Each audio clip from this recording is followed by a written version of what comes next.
بسم الله الرحمن الرحيم. الحمد لله رب العالمين، والصلاة والسلام على أشرف الأنبياء والمرسلين نبينا محمد وآلہ وصحبہ اجمعین، اما بعد۔ 25واں سپارہ الہی رد علم الساعہ، تو اس میں سورۃ شورا سے ہماری بات شروع ہو رہی ہے۔ سورۃ شورا کا جو ایک مرکزی مضمون ہے وہ ہے دین کی اقامت۔ شرع لکم من الدین ما وصی بہ نوح والذی اوحینا الیک، یہی چیز ہے جو نوح کی طرف وحی ہوئی، اور یہی چیز ہے جس کی وصیت ابراہیم کو، موسیٰ اور عیسیٰ کو ہوئی اور تجھ کو، ان اقیموا الدین ولا تتفرقوا فیہ، کہ دین کو قائم رکھنا ہے اور اس کے اندر تفرقہ نہیں کرنا ہے۔ اچھا،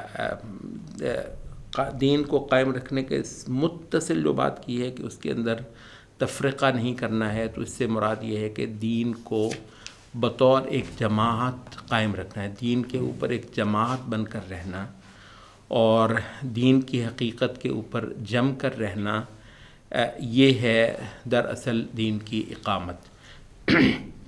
اچھا، اس کے ساتھ بھی یہی کہا وَمَا تَفَرَّقُوا إِلَّا مِن بَعْدِ مَا جَاءَهُمُ الْعِلْمُ بَغْيًا بَيْنَهُمْ۔ دین پر قائم نہ رہنے کی جو صورت پہلے امتوں میں بنتی رہی تو وہ یہی تھا کہ ان کے پاس علم آ چکا ہوتا تھا اور اس میں وہ تفرقہ کر لیتے تھے، اور اس کی وجہ ان کا آپس میں ایک دوسرے پر زیادتی کرنا اور ایک دوسرے کے اوپر تکبر کرنا۔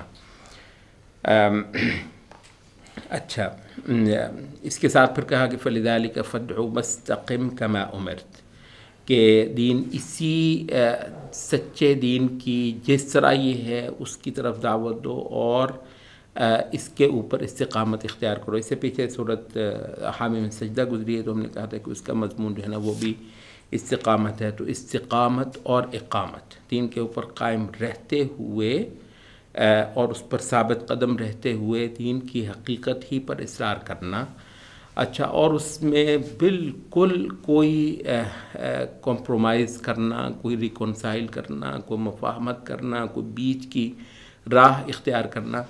اچھا، اور ویسے اس لحاظ سے سورۃ حامیم سجدہ اور سورۃ شورا کے مضامین جو ہیں خاصی حد تک ملتے ہیں سورۃ ہود کے ساتھ، کیونکہ اس کے اندر بھی فاستقم کما امرت کا حکم ہے کہ عین اس حقیقت پر ڈٹ جائے اے نبی، تو بھی اور تیرے متبعین بھی، جس پر کہ اللہ رب العزت نے دین اتار کر تجھ کو قائم کیا ہے، کیونکہ یہ جو جاہلیت ہے یہ مختلف طریقوں سے تمہیں اس حقیقت سے ہٹانا چاہتی ہے۔ اچھا، سورۃ شورا کے اندر یہ جو ایک مرکزی مضمون ہے، اس کے ساتھ ایک دوسری بات جو سورۃ شورا میں ملتی ہے وہ یہ ہے کہ اللہ رب العزت کی ولایت کا ذکر بے حد و حساب ہوتا ہے اس صورت کے اندر۔ اللہ تعالیٰ کی ولی وہ آپ کو اگر یاد ہو، اور اصل میں مطلب اس چیز کی طرف توجہ بہت کم جاتی ہے ہماری۔ سورۃ الاعراف کے اندر ہم نے اس کی تھوڑی سی وضاحت کی تھی کہ اللہ کا ولی ہونا، کہ معاشروں کے اندر خدا کی گارڈین شپ، خدا کی مرکزیت، خدا بڑا ہے ان معاشروں کا، ان قوموں کا، اس سماج کا، سب معاملے اس کو سونپے جائیں گے، سب توجہ اس کی طرف کو ہوگی، اور حکم اور ہدایت اور رہنمائی کے لیے اس کی طرف کو دیکھا جائے گا۔ اب یہ ہے کہ کیونکہ حکم، رہنمائی اور ہدایت جو ہے اس کو دیکھنے کے لیے جو متبادل قوموں نے گھڑ رکھے ہوئے ہیں، کہیں فی زمانہ پارلیمنٹ ہے مثلا، اچھا اس کے علاوہ جو ہوتے ہیں کسی قوم کے جو دانشور اور مفکرین اور فلسفی اور اس کے جو گیانی جو ہوتے ہیں، جو گیان دینے والے، جن کی طرف کو انسان جو ہے وہ رخ کرتا ہے زندگی کا اور وجود کا تصور لینے کے لیے، وجود کا قانون لینے کے لیے، تو اصل میں یہ بنیاد ہے شرک کی۔ اور سورۃ النحل کے اندر بھی جو ہے نا وہ ہے کہ تاللہ لقد ارسلنا الی امم من قبلک فزین لهم الشیطان اعمالهم فهو ولیہم اليوم، کہ شیطان نے جو ہے اعمال مزین کیے قوموں کے لیے، اب شیطان ان کا ولی ہے، اب شیطان ان کا گارڈین ہے، شیطان ان کا سائیں ہے، شیطان ان کا بڑا ہے۔ اچھا، تو یہ جو ہے نا سورۃ شورا کے اندر یہ جو اللہ تعالیٰ کی ولایت ہے اور اللہ تعالیٰ کا ولی ہونا، ما لہم من ولی ولا نصیر، اور والذین اتخذوا من دونہ اولیاء اللہ حفیظ علیہم، اور پھر آخر میں جا کر بھی جو ہے وَمَن يُضْلِلِ اللَّهُ فَمَا لَهُ مِن وَلِيٍّ مِّن بَعْدِهِ، تو یہ ولایت کا جو مضمون ہے وہ مسلسل چلتا ہی ہے۔ اچھا، تیسری جو چیز ہے سورۃ الشورى کے اندر وہ ہے استجابت، کہ اللہ رب العزت کی طرف سے باقاعدہ ایک دعوت دی گئی ہے قوموں کی سطح پر کہ کوئی اٹھے اور اللہ تعالیٰ کے اس دین کو اپنے گلے لگائے اور اس دین کو ان کی تمام حیثیتوں کے اندر اپنا دستور اور اپنا رہنما بنائے۔ تو یہ جو ہے والذین استجابوا لربہم واقاموا الصلاۃ، اس پہ ہم تھوڑا سا بعد میں آئیں گے۔ اس سے پہلے جو ہے وہ ایک بات ہو رہی ہے کہ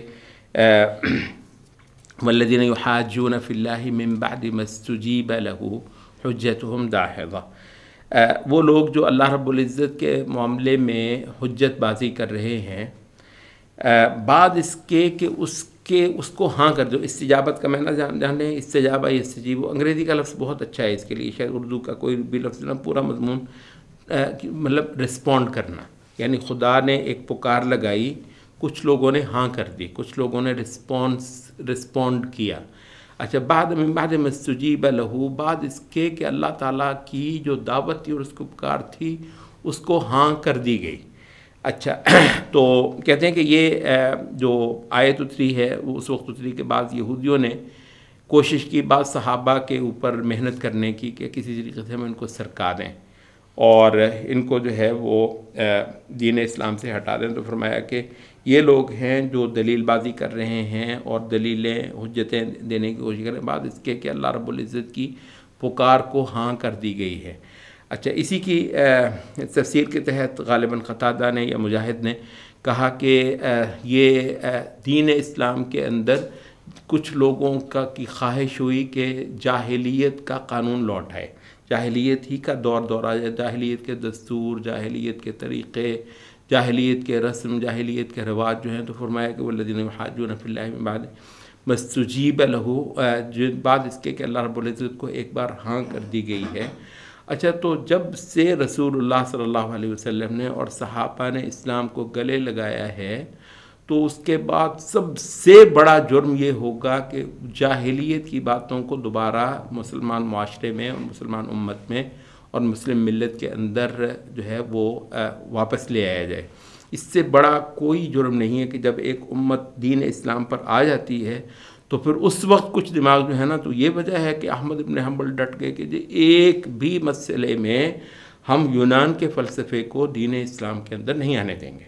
اتنا زیادہ وہ ڈٹ گئے کہ پوری ایک امت نے جو ہے نا مزاحمت دی، آخر جو ہے وہ فلسفہ ہارا جو مسلمان ذہنوں کے اندر گھسنا چاہ رہا تھا، اور وہی کا جو صاف شفاف چشمہ ہے اس کو گدلا کرنا چاہ رہا تھا کہ یہ یونان کی علائشیں جو ہے وہ وحی کے خالص چشمے کے اندر جو ہے نا وہ مل جائیں۔ اس پہ پورا جو ہے وہ رد عمل دیا گیا، اور الحمدللہ ایک لمبی کو 100 سال کی جنگ جو ہے، فکری نظریاتی عقائدی جنگ جو ہے وہ لڑی گئی، اور یہ ہوا کہ دین اسلام کی حفاظت جو ہے وہ کر لی گئی۔ اور اسی وجہ سے نبی صلی اللہ علیہ وسلم نے بھی فرمایا کہ مطلب عربوں کی تاریخ مشہور ہے، وہ تو نبی صلی اللہ علیہ وسلم کا اپنا فرمان نہیں ہے لیکن عربوں کو سب یہ معلوم ہے کہ صدیوں تک جو ہے عرب جو تھے وہ ابراہیم علیہ السلام ہی کے دین پر رہے تھے، بالکل توحید، کوئی شرک نہیں تھا، یہاں تک کہ یہ خزاعہ کا قبیلہ جو ہے اس نے لڑا کر مکے کی جو ہے نا تولیت، مکے کی جو ہے وہ سرپرستی کنٹرول لے لیا۔ اچھا، تو یہی لوگ جو ہیں خانہ کعبہ کے متولی ہو گئے۔ تو ان کا سردار تھا عمرو بن لحی خزاعی، خزاعہ قبیلہ وہی۔ تو عمرو بن لحی جو ہے یہ شام میں گیا تو اس نے دیکھا کہ بت پوجے جا رہے ہیں، اور اس کے علاوہ بعض جانوروں کو نا مقدس کر دیا جاتا تھا کہ اب یہ بتوں کے نام کا ہو گیا ہے، اب کوئی اس پہ سواری، اونٹ ہے تو اس پہ کوئی سواری نہیں کرے گا، بکری ہے تو کوئی اس کا دودھ نہیں دوئے گا، یہ اب جو ہے نا دیویوں کی ہو گئی ہے۔ تو چڑھاوے چڑھانا اور بتوں کے اور استھانوں کے نام جو ہے نا وہ جانوروں وغیرہ اس طرح کے کچھ اس نے چیزیں جو ہے نا وہ چلائیں. تو یعنی اسلام اور توحید کے ہوتے ہوئے کچھ لوگوں نے جاہلیت کا دستور جو ہے وہ چلایا. تو نبی صلی اللہ علیہ وسلم نے فرمایا کہ معراج کی رات مجھ کو جہاں اور بہت کچھ دکھایا گیا تو فرمایا کہ مجھے عمرو بن لحی خزاعی دکھایا گیا، وہ دوزخ کے اندر اپنی انتڑیوں کو کھینچ کر چل رہا تھا. مطلب اس کو جو عذاب دیا گیا، سزا دی گئی. کہا کہ جیسے بیل جو ہے وہ گھومتا ہے تو وہ خرات کے ساتھ ارد گرد، تو اسی طریقے سے وہ عمرو بن لحی اپنی انتڑیاں جو ہے وہ کھینچ رہا تھا. تو یہ ہے بہت، یہ کچھ چھوٹی چیز نہیں ہے کہ دین اسلام کے ایک بار قائم ہو جانے کے بعد، دین اسلام کے ایک بار جم جانے کے بعد مسلمان امت میں، مسلمان معاشرے کے اندر پھر کچھ لوگ جو ہے نا کوشش کریں گے کہیں مغرب سے، کہیں مشرق سے، کہیں باہر سے، کہیں ادھر سے، یا تو فلسفے کے حوالے سے، یا افکار کے حوالے سے، یا نظریات کے حوالے سے، یا تہذیب کے حوالے سے، یا قانون کے اور دستور کے حوالے سے، یا سیاست کے حوالے سے باہر سے لا کر چیزیں جو ہیں وہ دین اسلام کے اندر ڈھیر کریں. حجتہم داحضۃ عند ربہم، ان کی جو حجت اور جو دلیل ہے خدا کے ہاں بالکل رد ہے اور باطل ہے. وعلیہم غضب، اور ان پر خدا کا غضب ہے. ولہم عذاب شدید، اور ان کے لیے شدید عذاب ہے. اللہ الذی انزل الکتاب بالحق والمیزان، اللہ تعالیٰ نے حق کے ساتھ کتاب اتاری اور میزان اتارا ہے. اہل علم نے کہا کہ میزان کا مطلب جو ہے وہ عدل ہے. اچھا، تو اللہ تعالیٰ نے جو دین اتارا ہے وہ صرف اور صرف عبادت کے احکام نہیں ہے کہ سجدے کیسے کرنے ہیں اور نمازیں کیسے پڑھنی ہیں اور روزے کیسے رکھنے ہیں. انزل الکتاب بالحق والمیزان، اور پورا ایک میزان جو ہے وہ اتارا ہے، یعنی زندگی کا پورا دستور. اور میزان کے حوالے سے سورۃ حدید کے اندر بھی بات ہو رہی ہے، اور انشاءاللہ کچھ تھوڑی سی بات ہم بھی سورۃ الحدید کے آنے پر ہی کریں گے. تو اس موضوع کو فی الحال ہم موقوف کرتے ہیں. تو اب واپس آ جاتے ہیں اس پہ کہ یہ جو ہے نا والذین استجابوا لربہم واقاموا الصلاۃ، یہ اہل ایمان کی کے کچھ اوصاف جو ہیں قرآن مجید نے مختلف مقامات پر اس دین پر جو لوگ آتے ہیں ان کا نا ایک ڈسکرپشن خود بتایا ہے. کئی سارے مقامات پر بتایا، ہر جگہ پہ اپنے ایک ڈائمنشن سے. سورۃ مثلا قد افلح المؤمنون، وہاں پر بھی ان کا جو ہے نا ایک ڈسکرپشن بہت خوبصورت بتائی ہے. اچھا، سورۃ توبہ میں بتائی ہے التائبون العابدون الحامدون السائحون الراکعون. یہ جو ایک لمبا وہ جو ہے نا کہ کیا نقشہ ہے خدا کو مطلوب انسانوں کا، تو وہ اللہ تعالیٰ نے کہا کہ ہم خود ہی دیتے ہیں. لیکن عملاً یہ ہے کہ صحابہ اس پر پورے اترے ہوئے تھے، تو ایک طریقے سے وہ صحابہ کا ڈسکرپشن ہے، اور دوسرے طریقے سے خدا کے مطلوب انسانوں کا ڈسکرپشن ہے. اچھا، اور بھی کچھ جگہوں پہ ان المسلمین والمسلمات والمؤمنین والمؤمنات سورۃ احزاب کے اندر بھی اس کا بیان ہے. اچھا، ایک بیان جو ہے وہ اللہ تعالیٰ کے مطلوبہ بندوں کا ایک ڈسکرپشن اب اس سورۃ شورا کے اندر بھی آیا ہے. اچھا، یہاں پر جو ہے نا وہ تھوڑا سا ہم ذکر کر دیں کہ کیونکہ ہر جگہ اس کی اپنی ایک جہت ہوتی ہے. اللہ کا جو دیا ہوا ڈسکرپشن ہے اس کی، یہاں مضمون شروع میں کیا تھا؟ دین کی اقامت، دین کو کھڑا کرنا، اور دین کو اس کی حالت پر ہی رکھنا، اور اس کے لیے جو لگتا ہے لگا دینا. دین پہ کوئی حرف جو ہے وہ نہیں آنے دیا جائے گا. اچھا، تو کیونکہ مطلوب یہاں پر یہ تھا، تو اس جہت سے اللہ کے مطلوب بندوں کی جو صفت یہاں پر آ رہی ہے تو وہ یہ ہے کہ للذین آمنوا وعلی ربہم یتوکلون، ایک تو ایمان لانے والے اور اللہ تعالیٰ پر پورا بھروسہ رکھنے والے. پھر کہا والذین یجتنبون کبائر الاثم والفواحش، وہ جو بڑے بڑے موٹے گناہ ہیں نا ان کے تو بالکل قریب نہیں جاتے، اور فواحش کے. اچھا، یہ قرآن مجید نے اور بھی کئی سارے جگہوں میں کہا کہ کبائر الاثم. اچھا، جو بڑے بڑے گناہ ہیں ان سے اگر بچ جاؤ تو وہ کہا ہے کہ ان تجتنبوا کبائر ما تنہون عنہ نکفر عنکم سیئاتکم، چھوٹے چھوٹے تو ہم بخشتے ہی رہیں گے اگر تم بڑے بڑوں سے بچتے رہو. اچھا، تو ایک یہ ہے گناہ، اور پھر بدکاریاں، پھر بے حیائی کی چیزیں، فواحش. وَإِذَا مَا غَضِبُوا هُمْ يَغْفِرُونَ. اچھا، یہ تو چار باتیں جو بتائی ہیں. ایک یہ ہے کہ ایمان، دوسرا توکل، اللہ پر بھروسہ رکھنا، تیسرا جو ہے بڑے بڑے گناہوں سے بچنا، اور چوتھا جو ہے وہ بے حیائی کے کاموں سے بچنا. اچھا یہ 4 تو جو ہے نا بنیادی طور پر ایمان اور اخلاق سے تعلق ہے، لیکن آگے کی کچھ باتیں جو ہیں وہ ہیں جو اس جماعت کے حوالے سے ضرورت ہوتی ہے جو دین کو کھڑا کرنے کے لیے میدان میں اترتی ہے۔ اچھا اس کو کچھ چیزیں جو ہے نا درکار ہیں۔ اب یہ خاص ڈسکرپشن سورۃ شورا کے اندر آئی ہے اور یہاں سے اب شروع ہو رہی ہے ان 4 بنیادی باتوں کا ذکر کرنے میں۔ وَإِذَا مَا غَضِبُوا هُمْ يَغْفِرُونَ۔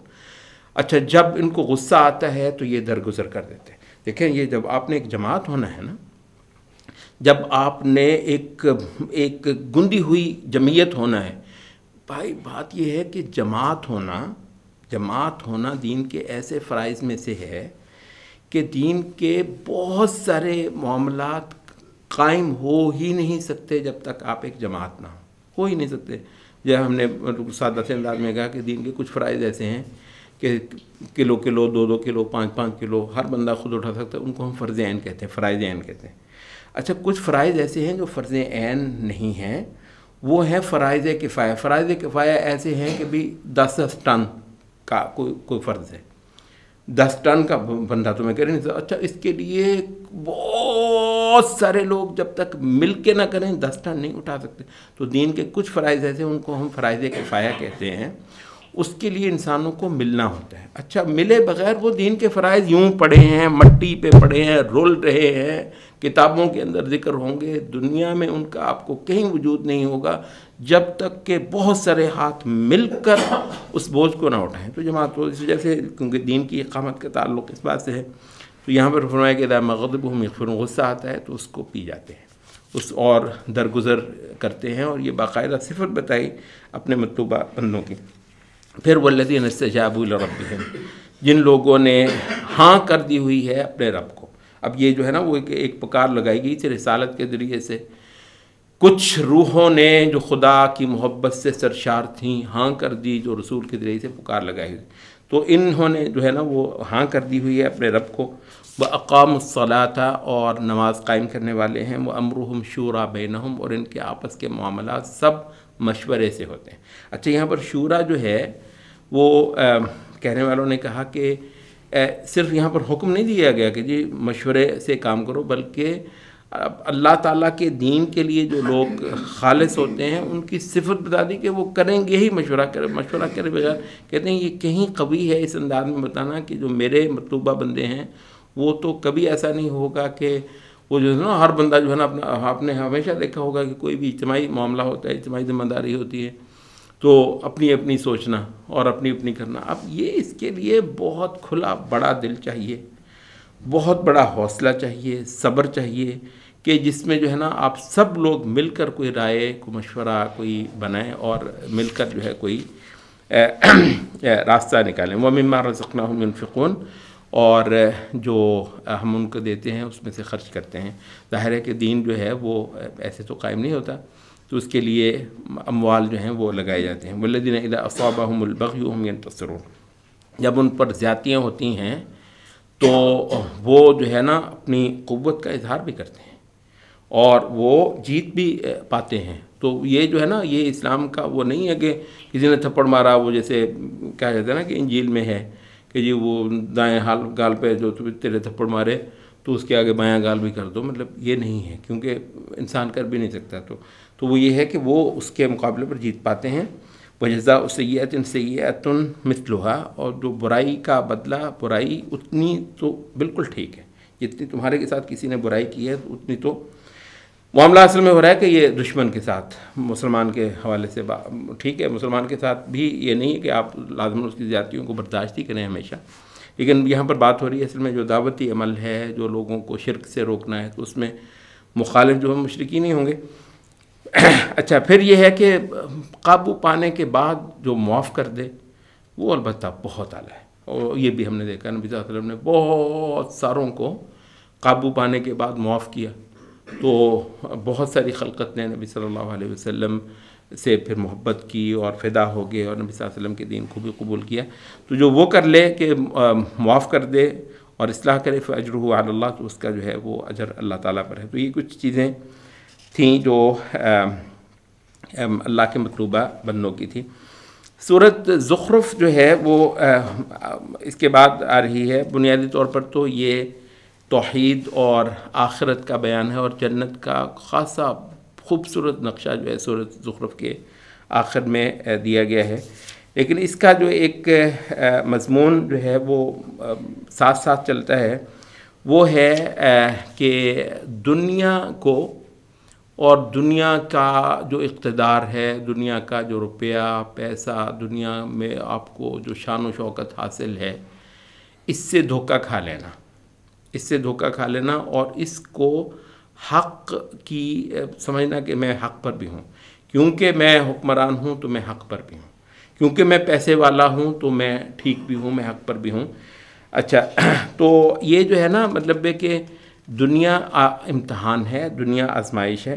اچھا، ایک تو یہ مضمون یہاں پر اس طرح بیان ہوا کہ ولولا ان یکون الناس، یہ بلکہ اس سے پہلے وقالوا لولا نزل هذا القرآن على رجل من القريتين عظيم، کہہ رہے ہیں کہ یہ جو دو بستیاں ہیں، کون سی دو بستیاں؟ ایک مکہ ایک طائف. ابھی مکی قرآن ہے نا، سورۃ شورى مکی ہے، مدینہ کے سیناریو ہوتے نہیں ہیں. اچھا، تو یہ جو یہ دو بڑے جو شہر ہیں مکہ اور طائف، یہاں کا کوئی سردار جو ہے اللہ نے کیوں نہ چن لیا اس کے لیے؟ نبی صلی اللہ علیہ وسلم اس مہینے میں کہ جی بہت روپیہ پیسہ ہو جناب، وہ مطلب جیسے وہ عربوں کے تھے نا کہ مطلب اتنے لوگ جو ہے نا بیٹھے ہیں، دعوتیں چل رہی ہیں، ڈیرا جو ہے نا وہ چل رہا ہے، لوگ آ رہے ہیں جا رہے ہیں کھا رہے ہیں. مطلب اس طرح کا معاملہ نبی صلی اللہ علیہ وسلم کا نہیں تھا. نبی صلی اللہ علیہ وسلم جو ہیں وہ کوئی اتنے زیادہ دولت مند نہیں تھے اور نہ ہی کوئی اور اس طرح کی کوئی سیاست کے اندر کو تھا، تو بڑے بڑے سردار تو بیٹھے تھے. تو کیوں ایسا نہ ہوا کہ کسی سردار کو نبوت دے دی گئی ہوتی؟ معاملہ کچھ آسان نہ ہوتا. اچھا، لولا نزل هذا القرآن على رجل من القرية اهم يقسمون رحمت ربك، پہلے تو جواب دیا گیا کہ اچھا تو کیا یہ ہوتے ہیں خدا کی رحمت کی تقسیم کرنے والے؟ سب سے بڑی رحمت تو نبوت ہے. اچھا، نبوت جو ہے وہ کسی کے پیسے کو دیکھ کر دی جائے گی. اب دیکھیں یہ جو سٹینڈرڈز ہیں یہ بڑے اہم ہیں. آپ نے اکثر دیکھا ہوگا کہ پیسے والے جو ہیں دین کے اندر بھی ٹانگ اڑاتے ہیں، مسجد کے اندر بھی ٹانگ اڑا رہے ہوتے ہیں. آپ نے بہت نوٹ کیا ہوگا. اچھا، جتنے معاملات ہیں پیسہ کوالیفیکیشن ہے، پیسہ روپیہ چودراہٹ کوالیفیکیشن ہے. وہ روم میں تو وہ ظالم بادشاہ جو ہے وہ عیسائی ہو گیا، پہلے وہ رومن تھا، بت پرست تھا جی، وہ عیسیٰ علیہ السلام کا دین اس نے قبول کیا. اب وہ فیصلہ کر رہا ہے کہ یہ جو فرقوں کے جتنے پھڈے ہیں، کیونکہ اس وقت نا وہ عیسیٰ علیہ السلام وہ ناسوت ہیں یا لاہوت ہیں، لاہوت مراد ہے کہ خدائی صفتیں رکھتے ہیں یا انسانی صفتیں، لاہوت. اور کہتا ہے اس کا فیصلہ جو ہے نا میں کروں گا. بھئی تیرا تو بادشاہ ہے، تو اقتدار ہے، تیری چودراہٹ ہے، تو عالم کہاں سے ہو گیا کہ تو کرے گا؟ تو اس وجہ سے آپ نے اکثر دیکھا ہوگا کہ پیسہ روپیہ اور چودراہٹ جو ہے نا وہ بسا اوقات دین کے اندر بھی ٹانگ اڑاتی ہے. اچھا، تو فرمایا کہ پہلی تو بات یہ ہے کہ کیا خدا کے رحمت کی تقسیم یہ کریں گے؟ نحن قسمنا بینہم معیشتہم فی الحیات الدنیا، یہ ہم نے ایک تقسیم کر رکھی ہوئی ہے ان کی آپس کی، کوئی امیر ہے کوئی غریب ہے. اچھا، دوسری جو بات یہ ہے کہ ولولا ان یکون الناس امۃ، یہ جو روپیہ اور پیسہ اس سے جو دھوکہ کھانا ہے، تو حق جو ہے خدا کی محبت کس دل میں دھڑکتی ہے یہ کیوں نہیں دیکھتے؟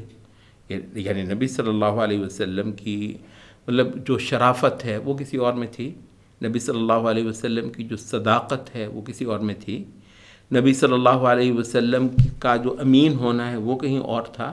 تو اس وجہ سے کہا کہ یہ جو ہے نا مطلب دھوکہ کھانا روپے پیسے سے. تو فرمایا کہ ولولا ان یکون الناس امۃ واحدہ، اگر کہیں یہ اندیشہ نہ ہوتا نا کہ ساری دنیا ہی لڑک جائے گی، ساری دنیا ہی جو ہے نا وہ کفر کی راہ پر چلی جائے گی، اگر یہ اندیشہ نہ ہوتا تو بھلا ہم کیا کرتے؟ لجعلنا لمن یکفر بالرحمن، تو ہم یہ کرتے کہ ادھر کسی نے کفر کیا اللہ کے ساتھ، رحمان کے ساتھ، لبیوتہم سقفا من فضۃ، تو ان کی جو چھتیں ہیں وہ چاندی کی بن جاتی ہیں، وہ معارج علیہا یظہرون، اور چاندی ہی کے جو ہے نا زینے اور سیڑھیاں بنتی ہیں. ولبیوتہم ابوابا وسررا، اور سونے چاندی کی جو ہے نا ان کے گھر اور ان کے دروازے اور ان کے پلنگ جو ہے وہ ہوتے، وہ زخرفہ، اور ایسی کشیدہ کاری اور ایسی زرکشی اور خوبصورت جو ہے نا مل جاتے. کفر کرنے والوں کو، اور مومن جو ہے بالکل خالی رہتے، کچھ بھی نہ ملتا. آزمائش اگر اتنی مشکل بھی ہم کر سکتے تھے. وَإِن كَانَ كُلُّ ذَلِكَ لَمَّا مَتَاعُ الْحَيَاةِ الدُّنْيَا وَالْآخِرَةُ عِندَ رَبِّكَ الْمُتَّقِينَ. تو اس وجہ سے یہ ہے کہ اللہ تعالیٰ نے یہ فضل کیا ہے، پیسہ اللہ بعض دینداروں کو بھی دے دیتا ہے، بے دینوں کو بھی دے دیتا ہے. سرداری چودراہٹ اللہ بعض اچھے لوگوں کو بھی دے دیتا ہے، برے لوگوں کو بھی دے دیتا ہے. ورنہ یہ تھا کہ ہمارا جو ہے نا وہ تھا کہ ہم سرے سے ایسے کر دیتے کہ کفر والوں کو بہت ہی موجیں کروا دیتے تاکہ آزمائش صحیح طرح ہوتی کہ حق پرست جو ہے نا پھر پہچانے جاتے کہ حق کہاں ہے. لیکن وہ آزمائش بہت مشکل ہوتی، پتہ نہیں کون ہم میں سے پھر تاب لاتا اس کی. تو یہ آزمائش اتنی مشکل نہیں رکھی گئی ہے. اچھا، تو یہ ہے کہ روپے پیسے سے ایسا دھوکہ کھانا کہ روپیہ پیسہ اس بات کی دلیل ہے کہ خدا اس سے خوش ہے. روپیہ پیسہ اس بات کی دلیل ہے کہ یہ جو ہے نا اس کو دین کے اندر بھی اونچا مقام حاصل ہو. اچھا، یہی جو مضمون ہے آگے پھر فرعون کے زبان سے بھی ادا ہو رہا ہے. وَنَادَى فِرْعَوْنُ فِي قَوْمِهِ. فرعون لگا جو ہے نا منادی کرنے اپنی قوم میں. قَالَ يَا قَوْمِ أَلَيْسَ لِي مُلْكُ مِصْرَ. کہنے لگا کہ اے میری قوم، یہ مصر کی بادشاہت میری نہیں ہے، جدی پشتی ہم نہیں ہوتے یہاں. وَهَذِهِ الْأَنْهَارُ تَجْرِي مِنْ تَحْتِي. اور یہ جو نہریں ہیں یہ میرے محلات سے کے نیچے سے گزر رہی ہیں. تم بیوقوف ہو، اس کی بات سن رہے ہو. تم دیکھو میرا شان و شوکت، دیکھو میرے محلات، دیکھو یہ ندیاں اور یہ جھرنے جو میرے محلات سے گزر رہے ہیں، ذرا دیکھو یہ تو افلا تبصرون، تم دیکھتے نہیں ہو. ام انا خیر، میں اچھا ہوں، میں بہتر ہوں. من هذا الذي هو مہین، یہ جو بالکل بیچارہ ہے، اس کے پاس ککھ نہیں ہے، جو کوئی شے نہیں ہے. تو یہ اور ولا یکاد یبین، اور اس سے یہ تو بات بھی نہیں کر سکتا ہے، بات بھی کھول نہیں سکتا ہے. فلولا القی علیہ اسمرۃ من ذہب. کوئی شے ہونی تھی اس لیے تو اس پر جو ہے نا وہ کنگن سونے کے آسمان سے گر رہے ہوتے نا، تو پھر ہم دیکھتے ہیں کوئی شے ہے. او جاء معہ الملائکۃ مقترنین، یا پھر یہ کہ فرشتے آ کر جو ہے نا اس کے ساتھ کھڑے ہوتے. مطلب تو نوکر چاکر اگر انسان نہیں تو فرشتے ہو جاتے اس کے. اچھا، تو کیا ہے معیار، کیا ہے محلات، معیار کیا ہے کہ جناب شان و شوقت، مربے، زمینیں، جائیدادیں، وہ فوجیں کس کو سلوٹ کرتی ہیں. اچھا، تو جناب ایک بڑی خلقت ہے جو اس کی طرف کو جھک جاتی ہے. موسیٰ علیہ السلام جو ہیں، نہ ان کے پاس روپیہ ہے، نہ ان کے پاس پیسہ ہے، نہ کوئی جائیداد ہے، کچھ نہیں ہے. تو کہتے ہیں یہ ہے موازنہ. تو دنیا سے دھوکہ کھانے کا یہ جو مضمون ہے تو سورۃ زخرف کے اندر اس کا بیان ہوا ہے. اور آخر جو ہے یہاں پر الاخلاء یومئذ بعضهم لبعض عدو، یہ جتنی دوستیاں لگی ہیں نا دنیا داری کی، سب کی سب دوستیاں جواب دے جائیں گی آخرت میں. اور حتیٰ کہ ایک دوسرے کے دشمن ہوں گے، ایک دوسروں کو گالیاں دے رہے ہوں گے، لعنتیں کر رہے ہوں گے، جتنے تکڑے، جتنے جو ہے نا دنیا دار ہیں. الا المتقین، سوائے یہ ہے کہ متقیوں کے تو آخرت میں کام آئے گا، تو تقوی آئے گا. اور تقوی کی بنیاد پر جو آپ کی دوستیاں تھیں، جو آپ کے تعلقات تھے، وہ انشاءاللہ آپ کو کام دیں گے. اس کے بعد آخری رکوع جو شروع ہوتا ہے اس کے اندر ہم نے کہا کہ جنت کا بہت ہی خوبصورت بیان ہے. اگر آپ وقت لیں تو سورۃ زخرف کا آخری رکوع جنت کی ایک منظر کشی کے حوالے سے ضرور پڑھیں. آج کے لیے میرے خیال اتنا کافی ہے. سبحانک اللہم و بحمدک.